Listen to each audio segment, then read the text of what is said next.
നമസ്കാരം. ഉന്മാദം ഷാഹി കബീർ തിരക്കഥ എഴുതിയ കിരൺ ദാസ് സംവിധാനം ചെയ്ത ഉന്മാദം എഡിറ്റർ കിരൺ ദാസിൻ്റെ സംവിധാന സംരംഭമാണ്. ഉന്മാദത്തെക്കുറിച്ച് പറയുന്നതിന് മുമ്പ് ആമുഖമായിട്ടൊരു കാര്യം പറയേണ്ടത് 1984 KG ജോർജ് സംവിധാനം ചെയ്ത സിനിമയാണ് ആദാമിൻ്റെ വാര്യൽ.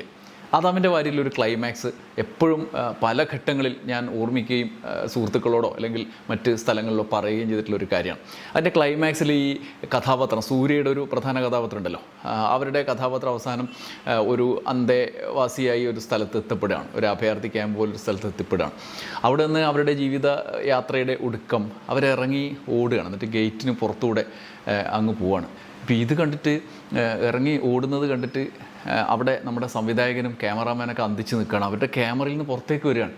എന്നിട്ട് അവരങ്ങ് ഇറങ്ങി ഓടുമ്പോൾ ആ ഒരു പ്രതിസന്ധി ഘട്ടത്തിൽ KG ജോർജ് ശരിക്കും സംവിധായകൻ ഒക്കെ അവിടെ നിൽക്കുകയാണ്. അപ്പോൾ അതിൻ്റെ സിനിമ നിങ്ങൾ കാണുന്നത് നല്ലതാണ്, ജീവിതത്തിലൊരു അനുഭവമാണ്. ആ സിനിമ കാണാത്തവരും മിക്കവരും കണ്ടിട്ടുണ്ടാവും.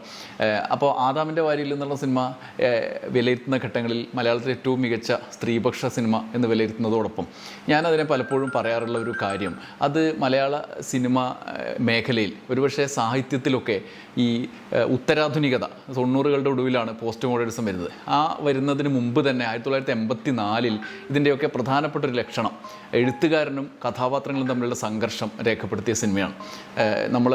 എനിക്ക് തോന്നുന്നത് പാശ്ചാത്യ സാഹിത്യത്തിൽ തന്നെ ഉത്തരാധുനികത രൂപപ്പെട്ടു വന്നിട്ടില്ല. അന്ന് ആധുനികതയുടെ കാലമാണ്, സാഹിത്യത്തിലെ ഇസങ്ങൾ മോഡേണിസം വന്നിരുന്ന കാലമാണ്. അവിടെയാണ് 84 KG ജോർജ് ഈ കഥാപാത്രങ്ങളുമായിട്ടുള്ള സംഘർഷം, കഥാപാത്രത്തിന് കൈവിട്ടു പോകുന്ന ഒരു കഥാപാത്രം, സംവിധായകന് കൈവിട്ടു പോകുന്ന അല്ലെങ്കിൽ സൃഷ്ടാവിന് കൈവിട്ടു പോകുന്ന കഥാപാത്രം, അത് തമ്മിലുള്ള സംഘർഷം, അതൊരു ഉന്മാദാവസ്ഥയാണ്. ആ ഉന്മാദത്തിൻ്റെ ഒടുവിൽ എഴുത്തുകാരൻ എത്തപ്പെടുന്നൊരവസ്ഥയുണ്ട്. ഞാൻ ഉന്മാദം എന്ന സിനിമ കണ്ടപ്പോൾ പെട്ടെന്ന് ആലോചിച്ചത് അതിൻ്റെ ഒരു സങ്കേതം. ആ സിനിമ പല ലെയറുകളിലൂടെയാണ് പോകുന്നത്. ഒന്ന് ഒരു പ്രേത സിനിമയുടെ സ്വഭാവത്തിൽ, ഒന്നൊരു ത്രില്ലർ സിനിമയുടെ സ്വഭാവത്തിൽ, പിന്നൊരു എഴുത്തുകാരനും കഥാപാത്രങ്ങളും തമ്മിലുള്ള സംഘർഷങ്ങളുടെ സ്വഭാവത്തിലാണ് പോകുന്നത്. ഉന്മാദത്തിൽ അങ്ങനെ ഒരു ലെയറിലൂടെ കടന്നുപോയ ഒരു ഘട്ടം ഓർത്തപ്പോൾ ആദ്യം ആദാമിൻ്റെ വാരിയിൽ പറയാം എന്ന് വിചാരിച്ചിട്ടാണ് വന്നത്. ഉന്മാദം എന്ന് പറഞ്ഞ സിനിമ കാണാനുള്ള ഒരു ഘടകം, രണ്ടാമതായി ഞാൻ പറയുന്നത് ആ സിനിമ കാണാൻ എന്നെ പ്രേരിപ്പിച്ച കാര്യമാണ്. അത് ഷാഹി കബീർ തന്നെയാണ്. അദ്ദേഹത്തിൻ്റെ മുൻ സിനിമകൾ നമുക്കറിയാം. ഏറ്റവും അവസാനം റോന്ത് വരെ. റോന്തിൻ്റെ ഉള്ളടക്കത്തെക്കുറിച്ച് നമ്മൾ ന്യൂസ് അറ്റ് ഹൗസിൽ വ്യത്യസ്തമായ അഭിപ്രായം ബാൽക്കണി വിശകലനത്തിൽ പറഞ്ഞിട്ടുണ്ടെങ്കിലും അതിൻ്റെ നിർമ്മാണത്തിൻ്റെ ശൈലി, ഭാവുകത്വം ഒക്കെ നമുക്ക് ഇഷ്ടപ്പെടുന്ന ഒരു സിനിമയാണ്. പക്ഷേ അതിൻ്റെ ഉള്ളടക്കത്തിൽ വിയോജിപ്പ് ഇപ്പോഴും ഉണ്ട് താനും. പക്ഷേ അദ്ദേഹത്തിൻ്റെ മുഴുവൻ സിനിമകളിലും തിരക്കഥയാണ്, സംവിധാനം എന്നുള്ള നിലയിൽ പിന്നെ പല രീതിയിൽ അത് വ്യാഖ്യാനിക്കപ്പെട്ടതാണെങ്കിലും തിരക്കഥാകൃത്ത് എന്നുള്ള നിലയിൽ സിനിമകളിലൊക്കെ തൊട്ടടുത്ത സിനിമ കാണാനുള്ള ഒരു പ്രേരണ അതിനകത്ത് ഉണ്ടാവാറുണ്ട്. കുറച്ച് ഹെവിയാണ് അദ്ദേഹത്തിൻ്റെ ശൈലി, നമ്മളെ അങ്ങ് സിനിമ കഴിയുമ്പോൾ വല്ലാതെ അങ്ങ് തളർത്തിക്കളയുന്ന റിയലിസ്റ്റിക്കായ കഥന രീതിയൊക്കെയാണ് എങ്കിൽ പോലും സിനിമ എന്നുള്ള നിലയിൽ, ഒരു സൃഷ്ടി എന്നുള്ള നിലയിൽ നമ്മൾ അനുഭവിപ്പിക്കും. അതാണ് ഇതിലേക്ക് പോകാനുള്ള കാരണം. ഈ ലാസ്റ്റിലെ റോന്ത് വരെയുള്ള സിനിമകൾ കാണാം. ഇപ്പോൾ ഓഫീസർ ഓൺ ഡ്യൂട്ടിയൊക്കെ കണ്ടപ്പോൾ ഞാൻ വിചാരിച്ചൊരു എഴുത്തുകാരൻ എന്നുള്ള നിലയിൽ നമ്മൾ കാണുമ്പോൾ അനുഭവിക്കുന്ന ഒരു സമ്മർദ്ദം ഉണ്ടല്ലോ, അപ്പോൾ ഒരു എഴുത്തുകാരൻ നിലയിൽ മൂപ്പര് കടന്നു വരുന്ന സമ്മർദ്ദം എത്രയായിരിക്കും എന്ന് വിചാരിച്ചിട്ടുണ്ട്. ഉന്മാദത്തിൽ ആ ഒരു സമ്മർദ്ദം, ഒരു ഉന്മാദാവസ്ഥകൾ എന്തൊക്കെയാണെന്ന് നമ്മളെയും കൂടി അറിയിക്കുകയാണ് മൂപ്പര് ചെയ്യുന്നത്. ഒരു എഴുത്തുകാരൻ ആയ നായകൻ, അയാൾ പോലീസുകാരൻ കൂടിയാണ്, അയാൾ കടന്നു വരുന്ന അവസ്ഥ, ഒരു സൃഷ്ടി ഉണ്ടാക്കുമ്പോൾ അനുഭവിക്കുന്ന ഒരവസ്ഥയാണ് സിനിമയിൽ കൃത്യമായിട്ട് അടയാളപ്പെടുത്തിയിട്ടുള്ളത്. ഉന്മാദത്തിൻ്റെ ഒരു പ്രശ്നം ഇത് തന്നെയാണ്. ഇതിനെ ആവിഷ്കരിക്കാൻ മൂപ്പര് ശ്രമിക്കുകയാണ്. ആത്യന്തികമായി ഒരു എൻ്റർടൈൻമെൻറ്റ് വാല്യൂ ഉള്ള തുടക്കം മുതൽ ഒടുക്കം വരെയുള്ള ഒരു കഥന ശൈലിയിലേക്ക് പ്രവേശിക്കാൻ പലപ്പോഴും തടസ്സമുണ്ട്. ആ കഥ വളരെ റിയലിസ്റ്റിക് ആയിട്ട് ഇത്തരം കാര്യങ്ങളൊക്കെ ഉൾപ്പെടുത്തി മുന്നോട്ട് പോകുമ്പോൾ ഉണ്ടാകുന്ന ഒരു ബുദ്ധിമുട്ടുണ്ട്. ആസ്വാദന നിലയിൽ നമ്മൾ ഭയങ്കരമായിട്ട് മൂപ്പര് ഈ ഉന്മാദം മുഴുവൻ നമ്മളുടെ തലയിലേക്ക് വെച്ച് തരാനാണ് ശ്രമിക്കുന്നത്. അതുകൊണ്ട് മുഴുവൻ തൃപ്തികരമായ ഒരു കാഴ്ചയല്ല എനിക്ക് ആ സിനിമ തന്നത് എന്നുള്ളതാണ്.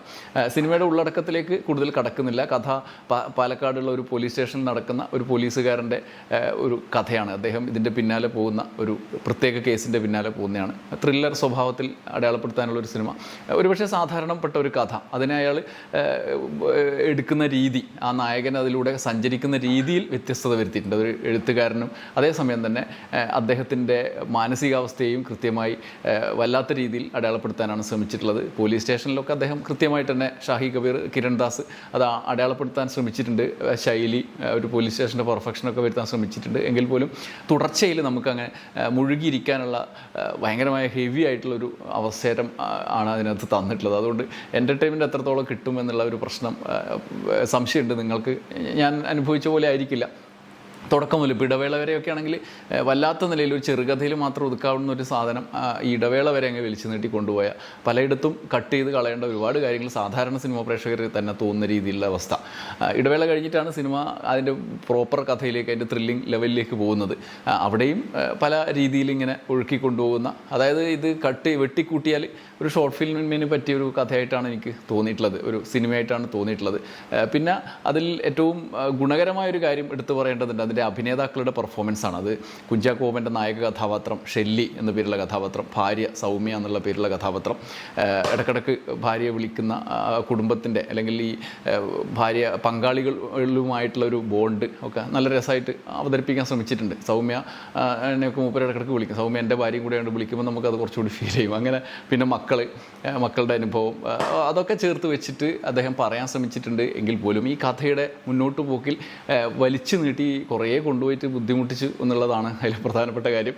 ഷാഹി കബീറിൻ്റെ എനിക്ക് തോന്നുന്നത് പോലീസ് കഥയിൽ ഒരു അവസാനത്തെ കഥയാവാൻ സാധ്യതയുണ്ട്. കാരണം ഇതിൽ ഈ പോലീസുകാരെന്നുള്ള നിലയിൽ അദ്ദേഹം എഴുതുമ്പോൾ അനുഭവിച്ച മുഴുവൻ പ്രഷർ മൂപ്പർ അതിനകത്ത് എല്ലാം എഴുതി കൂട്ടിയിട്ടുണ്ട്. എന്തൊക്കെയായിരിക്കും എന്നൊക്കെ നമ്മൾ നേരത്തെ ഞാൻ തുടക്കത്തിൽ പറഞ്ഞില്ലേ, മൂപ്പരൊരു പോലീസുകാരെന്നുള്ളതിൽ എന്തെല്ലാം അനുഭവിച്ചിട്ടുണ്ടാവുമെന്ന് ഞാൻ പലപ്പോഴും ആലോചിച്ചിട്ടുണ്ട്. എഴുതുമ്പോഴാണ് അതിൻ്റെ ബുദ്ധിമുട്ടുണ്ടാവുമല്ലോ. ഇപ്പോൾ ലോഹിദാസൊക്കെ പറയാറുണ്ട് ഇങ്ങനെ ആ ഒരു സംഘർഷാവസ്ഥയിൽ കിടന്നു അതങ്ങ് അനുഭവിക്കുകയാണ്. അപ്പോൾ മനസ്സങ്ങ് വല്ലാണ്ട് ക്ഷീണിക്കും ആ രംഗത്തിലൂടെ. അത് വസ്തുതയാണ്. കാരണം നമ്മൾ ഒരു സിനിമ കാണുമ്പം അല്ലെങ്കിൽ ഒരു രംഗം അനുഭവിക്കുമ്പം അത് നല്ല എഫക്റ്റീവായ രംഗമാണെങ്കിൽ നമ്മൾ കരയും, അല്ലെങ്കിൽ നമുക്ക് സന്തോഷം വരും. അതിലൂടെ അവർ ഒന്നിലധികം തവണ കടന്നു വരണം ഒരു രംഗം പെർഫെക്റ്റായിട്ട് എഴുതി അവസാനിപ്പിക്കുമ്പോൾ. അപ്പോൾ അവരത്രയും തവണ കരഞ്ഞിട്ടുണ്ടാവും പലരും, അത്രയും തവണ കണ്ണീര് വന്ന്, അതൊക്കെ സ്ട്രെയിനല്ലേ, ശാരീരികമായ സ്ട്രെയിനും കൂടിയല്ലേ. അങ്ങനെ ഒരു ഉന്മാദാവസ്ഥയിലൂടെ കടന്നു പോകും. ഈ ലോഹിദാസിൻ്റെ കാര്യം പറയാറുണ്ട്, അദ്ദേഹം ചിലപ്പോൾ എഴുത്തിൻ്റെ ഒരു ഘട്ടത്തിൽ അദ്ദേഹത്തിൻ്റെ ശരീരത്തിൽ കുരുക്കൾ വരുന്നൊക്കെ പറഞ്ഞു കേട്ടിട്ടുണ്ട്. അങ്ങനെയുള്ള ഒരു പ്രഷർ അനുഭവിച്ച് മുന്നോട്ട് പോകുന്ന അവസ്ഥയൊക്കെ പറഞ്ഞു കേട്ടിട്ടുണ്ട്. അങ്ങനെ എഴുത്തുകാർ പല രീതിയിലാണ് പോകാറുള്ളത്. ഇതിലെ നായകനും ആ മട്ടിലാണ് കടന്നു പോകുന്നത്. ഒരു കഥ യാഥാർത്ഥ്യവുമായി ബന്ധപ്പെട്ടൊരു കഥയാകുമ്പോൾ പ്രത്യേകിച്ചും അങ്ങനെ അദ്ദേഹം കടന്നു പോകുന്നുണ്ട്. എഴുത്തുകാരനാവാൻ അല്ലെങ്കിൽ തിരക്കഥാകൃത്താവാൻ സിനിമ പ്രതിഭയാവാൻ വേണ്ടി ശ്രമിക്കുന്ന ഒരാൾ കൂടിയാണ്. അപ്പോൾ അദ്ദേഹം ഒരു പ്രത്യേക കേസിൻ്റെ പിന്നാലെ ഉണ്ടാകുന്ന കൗതുകകരമായൊരു കഥ കൂടിയാണ്. ഒരു വ്യത്യസ്തമായ ആംഗിളാണ്. അവിടെ ഈ പോലീസ് സ്റ്റേഷനുകളിൽ പിന്തുടരുന്ന ഒരു അന്ധവിശ്വാസത്തിൻ്റെ പോയിന്റിൽ നിന്നാണ് സിനിമ തുടങ്ങുന്നത്. അതിൻ്റെ ഒടുവിലേക്ക് ആ സിനിമ പോസിറ്റീവായൊരു എൻഡിങ്ങും സാധാരണ ഷാഹി കബീറിൻ്റെ സിനിമയിൽ അങ്ങനെ കാണാറില്ല. എന്നാലും കാണാറുണ്ടെങ്കിൽ പോലും അത് വലിയ ഹെവി ആയിട്ടുള്ള അനുഭവത്തിലൂടെ കടന്നു വന്നിട്ടാണ് വരിക. ഇതിൽ ഒരു സാധാരണ രീതിയിൽ അവസാനിപ്പിക്കാൻ, അതോടൊപ്പം തന്നെ പോസിറ്റീവായ നിലയിൽ അവസാനിപ്പിക്കാൻ ശ്രമിച്ചിട്ടുണ്ട്. പിന്നെ മറ്റ് എലമെൻ്റൊക്കെ നല്ല വൃത്തിയായിട്ട് വർക്ക് ചെയ്തിട്ടുണ്ട്. മൊത്തത്തിലുള്ള സിനിമയുടെ ആ പാക്കിങ്ങിലുള്ള കുഴപ്പമാണ് ഞാൻ പറഞ്ഞത്. അത് ആസ്വാദനത്തിനെ വലിയ തോതിൽ തടസ്സപ്പെടുത്തുന്നുണ്ട്, വലിച്ചു നീട്ടി കൊണ്ടുപോയി ഒരു സ്ഥലത്ത് എത്തിക്കാൻ. ഇതിൻ്റെ മെയിൻ കോസൊക്കെ വിചിത്രമായിട്ടാണ് നമുക്ക് തോന്നുക. അതിനൊക്കെ മാത്രം ഉണ്ടോ എന്നൊക്കെ തോന്നും. വലിയ വില്ലല്ലോ മൂപ്പര് ജോസഫിൽ വലിയൊരു അവയവ മാഫിയയെ കൊണ്ടുവന്നു. അന്ന് നമുക്ക് അതിനെപ്പറ്റി വലിയ ധാരണയില്ലാത്തപ്പോൾ അത് നമ്മൾ വിശ്വസിച്ചു. പിന്നീട് അദ്ദേഹം തന്നെ അത് അങ്ങനെ പറഞ്ഞ് വലിയ തോതിൽ നെഗറ്റീവായി സൊസൈറ്റിയിൽ ബാധിച്ചിട്ടുണ്ടെങ്കിൽ ക്ഷമ ചോദിക്കുന്നു എന്നൊക്കെ മൂപ്പര് പറഞ്ഞിട്ടുണ്ട്. അത്തരത്തിലുള്ള ഒരു സാഹചര്യമായിരുന്നു. ഇന്നിപ്പോൾ ഇതിലും അങ്ങനെ ഒരു കാര്യമില്ലാത്ത നിലയിൽ, അതായത് അത്ര വലിയ ഹെവിയായ ഒരു കുറ്റകൃത്യം അപ്ലൈ ചെയ്യാൻ പറ്റിയ ഒരു പോയിൻ്റാണോ അതെന്ന് സംശയിക്കും. നിങ്ങൾ സിനിമ കാണുമ്പോൾ മനസ്സിലാവും, കാണുന്ന ആളുകൾക്ക്. അങ്ങനെയാണ് അത് അവസാനിപ്പിച്ചിട്ടുള്ളത്. പിന്നെ നായക കഥാപാത്രമായിട്ട് ഞാൻ പറഞ്ഞല്ലോ, ക്യാരക്ടേഴ്സൊക്കെ ഗംഭീരമായി ചെയ്തിട്ടുണ്ട്.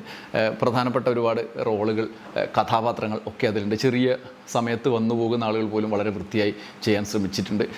മൊത്തത്തിൽ എല്ലാം കൂടി മിക്സ് ചെയ്തിട്ട്, അതായത് സിനിമയുടെ സ്വഭാവം, ജോണർ എന്നൊക്കെ പറയില്ലേ, പിന്നെ ഈ എഴുത്തുകാരനും കഥാപാത്രവും തമ്മിലുള്ള സമ്മർദ്ദത്തിൻ്റെ സ്വഭാവം, പോലീസ് കഥ, കുറ്റകൃത്യം, ത്രില്ലർ, ഇതെല്ലാം കൂടി അങ്ങ് മിക്സ് ചെയ്യുമ്പം അതങ്ങൊരു ഒഴുക്കിലേക്ക് നമ്മളെ കൊണ്ടുപോകുന്നില്ല കാഴ്ചക്കാരനെ. അങ്ങനെ എഴുതി ആ ലെവലിലേക്ക് അത് കൃത്രിമമായി പോയി എന്നുള്ളൊരു അനുഭവമാണ് എനിക്കുണ്ടായത്.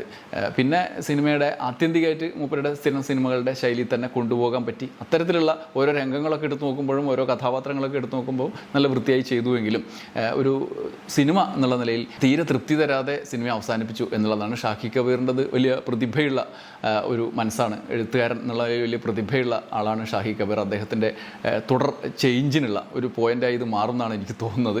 അദ്ദേഹത്തിൻ്റെ ഇതുവരെ അനുഭവിച്ച എല്ലാ പ്രഷറും അദ്ദേഹം സിനിമയിൽ എടുത്തു വെച്ചിട്ടുണ്ട്. അതുകൊണ്ട് തന്നെ അടുത്ത ഘട്ടത്തിലേക്കുള്ള ഒരു ചവിട്ടുപടിയായിട്ട് ഈ സിനിമയെ അദ്ദേഹം മാറ്റിയിട്ടുണ്ടാവണം എന്നാണ് ഞാൻ വിചാരിക്കുന്നത്. ബാക്കി നമുക്ക് കാത്തിരുന്ന് കാണാം. നന്ദി, നമസ്കാരം.